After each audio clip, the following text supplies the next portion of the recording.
Call करके मात्र मैं समझता हूँ आज या कल में जो भी आपका पेंडिंग अमाउंट है एरियर का उपलब्ध होगा। वो मात्र एक कंपनी थी, 16 कंपनीज ने अपना पूरा एरियर पहले ही दे दिया था।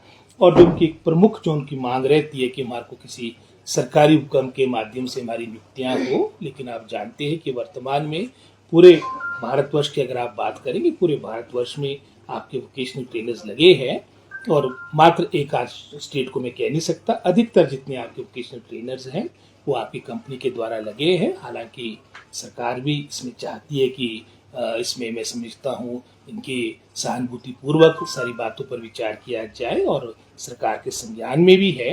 लेकिन आप जानते हैं कि वर्तमान में जो हमारा सिस्टम है उसके तहत ही ये सारा किया गया है। और साथ ही साथ हमने पिछले वर्ष जो काफ़ी समय से इनकी मांग रही थी कि हमारे को हॉलीडेज मिले, छुट्टियां मिले, वो भी सरकार ने इनकी बात मानी थी और लगभग कोई 20 दिनों की छुट्टियां हमने प्रतिवर्ष आपने जो वोकेशनल ट्रेनर्स हैं इनके लिए एयरमार्क की है। और इस वर्ष भी जो हमारा समग्र शिक्षा के माध्यम से जो हमारा वर्किंग प्रोग्राम सैंक्शन हुआ है, लगभग कोई 600 से अधिक हमारे वोकेशनल ट्रेनर्स पूरे प्रदेश में लगेंगे।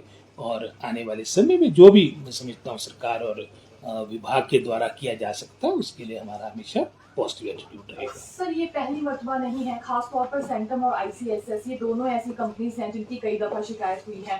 अभी भी 20 अक्टूबर को भुगतान होना था एरियर का, लेकिन नहीं किया गया। ऐसी कंपनीज पर कोई खास कार्रवाई सर की जाएगी? बिल्कुल, इसमें जैसे मैंने कहा कि उनकी एक्सप्लेनेशन भी कॉल की दी है और अगर आवश्यकता पड़ेगी तो निश्चित रूप से हम सख्त कार्रवाई करेंगे। और आने वाले समय के लिए ऐसी कंपनीज में हर बात को लेकर इनकी सारी बातों को विड्रॉ करेंगे ताकि भविष्य में कोई भी इस तरह का वो मैं समझता हूँ हमारे साथ, हमारी ये कंपनी हमारे शिक्षा विभाग के साथ या समग्र शिक्षा के साथ कोई भी इनका कोई संपर्क ना हो और इनको एक तरह से डीबार करने का भी विभाग अवश्य विचार करेगा। सर, लगातार ये लोग ये भी बात करें कि अनियमितताएं बरती रही है पहले कंपनी की ओर से, तो हरियाणा मॉडल की बात की जा रही है कि उसके स्तर पर यहाँ पे की जाए, तो उस बारे में कुछ तो मैंने पहले कह दिया कि मात्र 1-2 ऐसी स्टेटें हैं, बाकी तो 29 प्रांत है पूरे भारतवर्ष में। चाहते तो हम भी हैं, लेकिन कई और बातें वित्तीय से संबंधित भी बातें रहती है और हमारा एक पॉजिटिव दृष्टिकोण है। जैसे मैंने उदाहरण के तौर पे कहा,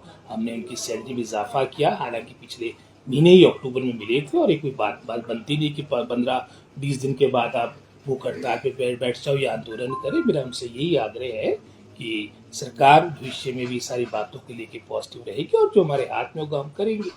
सर, वार्ता के लिए आज इन्हें बुलाया जाएगा? तो अभी वार्ता के लिए तो मैं समझता हूँ अभी ऐसे दोनों का तो स्वागत है। मैं तो सुबह 9:30 बजे से बैठा हूँ यहाँ पर।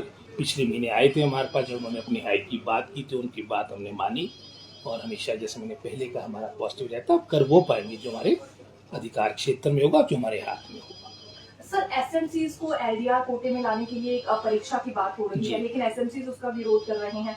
सर, ये किस तरह की परीक्षा होगी और क्या शिक्षा बोर्ड की ओर से करवाई जाएगी? ये कैबिनेट के द्वारा निर्णय लिया गया और बहुत अच्छा प्रश्न आपने पूछा है। जैसे ये हमारे वोकेशनल ट्रेनर्स भी इस तरह की बात कर रहे हैं कि हमारे को भी सरकारी उपक्रम के माध्यम से हमारी नियुक्तियां हो।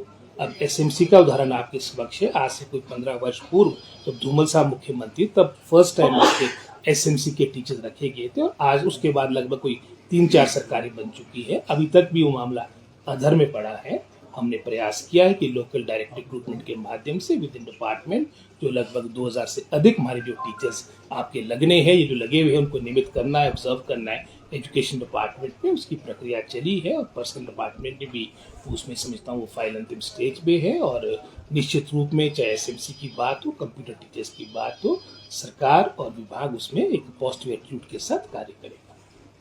सर, कंप्यूटर साइंस लेक्चरर्स के 2000 पद खाली है, स्वीकृति मिल गई है भरने के लिए। सर, प्रक्रिया कब तक शुरू होगी? हमने कमीशन और को इसमें सर ये दिया। जो कंप्यूटर शिक्षक आउटसोर्स पर सेवा दे रहे हैं, इन्हें प्रायोरिटी मिलेगी सर? हम एज पर जो कोर्ट ऑर्डर है उसके अकॉर्डिंग नियुक्तियाँ होगी और जो भी मैं समझता हूँ उसमें आपके खाली पड़े पद थे 2000 तो नहीं, इससे कम है। जो हमारी कैबिनेट से उसमें अप्रूवल मिली है वो कमीशन को हमने अपनी रिक्वेजिशन भेज दी है और निश्चित रूप में उसमें जो एक मैं समझता हूँ एक एडवांटेज उनको मिलेगा जो ऑलरेडी लगे हुए हैं as per the court order.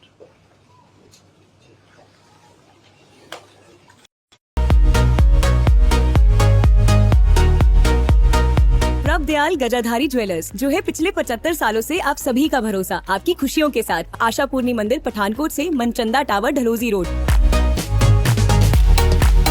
प्रभ दयाल गजाधारी ज्वेलर्स, जो है पिछले 75 सालों से आप सभी का भरोसा, आपकी खुशियों के साथ। आशापूर्णी मंदिर, पठानकोट से मनचंदा टावर, डलहौजी रोड।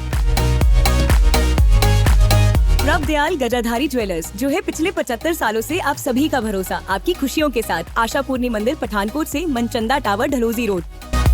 यार आज कहीं बाहर खाने चले? तो चलो दिल्ली के most famous restaurant Chawla Delhi वाला चलते हैं, जो अब खुल चुका है अपने शहर पठानकोट में भी, जहां मिलेगा आपको इनका फेमस पिशौरी चिकन और वेज नॉन वेज में ढेरों जायकेदार वैरायटीज। चावला दिल्ली वाला, Pinewood decor tower, opposite novelty Hyundai, Dalhousie road, Pathankot. Call 7696588832। बाकी ਇਹਨਾਂ ਕੋਲ ਇੱਕ ਕਿਟੀ ਹਾਲ ਵੀ ਅਵੇਲੇਬਲ ਹੈ, ਜਿੱਥੇ ਤੁਸੀਂ ਆਪਣੀ ਛੋਟੀ ਮੋਟੀ ਪਾਰਟੀਆਂ ਜਾਂ ਕਿਟੀ ਪਾਰਟੀ ਜਿਹੜੀ ਆਰਗੇਨਾਈਜ਼ ਕਰਵਾ ਸਕਦੇ ਹੋ। ਲੋਕੇਸ਼ਨ ਹੈ ਚਾਵਲਾ ਦਿੱਲੀ ਵਾਲਾ, first floor, Pinewood decor tower, opposite novelty Hyundai, Dalhousie road, Pathankot. कहीं सुना है रिटेल की दुकान पर होलसेल का दाम?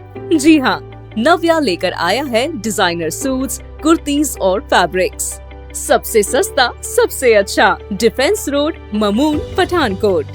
कॉन्टैक्ट 96141 96141।